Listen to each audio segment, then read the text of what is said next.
یہ بات سمجھنے والی ہے اور یہ نکتہ سمجھنے والا ہے. ہم سب سمجھتے ہیں کہ یہ ایک گھر کا مسئلہ ہے. والدین کی نافرمانی کے معاشرے پہ اثرات کیا مرتب ہوتے ہیں.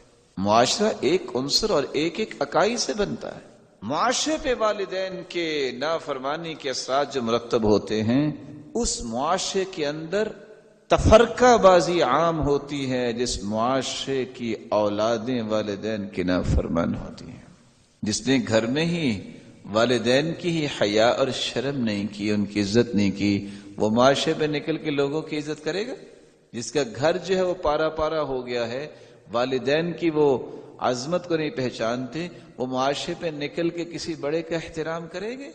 ایسا تو نہیں ہو سکتا.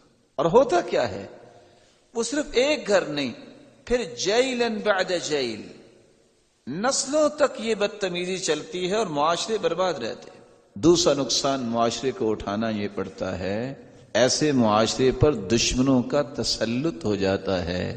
جس معاشرے میں نوجوان اپنے والدین کے نافرمان ہوتے ہیں. کیسے؟ خیر و برکت تو نوجوانوں میں اللہ نے رکھی ہے، یہ خیر و برکت بدتمیزی میں اڑا دیں گے. ان کے اندر وہ طاقت اور قوت رہے گی نہیں جس سے یہ امت کو بلند کریں.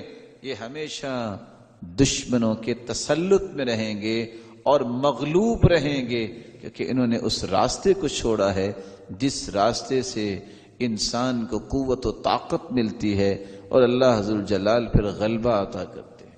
تیسرا جو بڑا نقصان معاشرے کا ہوتا ہے، طول الطریق و کثرت التکالیف. امت اگر چاہے کہ دشمنوں کے تسلط سے بچ جائیں، جب پورے کا پورا معاشرہ ہی نافرمانی پہ ڈٹ جائے، جب تک یہ سارے کے سارے مٹی کے نیچے نہیں جائیں گے یا ان کی تربیت اور اصلاح نہیں ہوگی، کوئی تبدیلی آ سکتی؟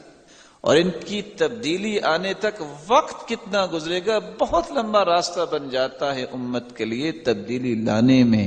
کیوں کہ یہ ایک گھر سے ایک برائی نکلی جو پورے معاشرے تک چلی گئی. اللہ ذوالجلال اسلامی معاشرے کو اس مصیبت سے محفوظ رکھے.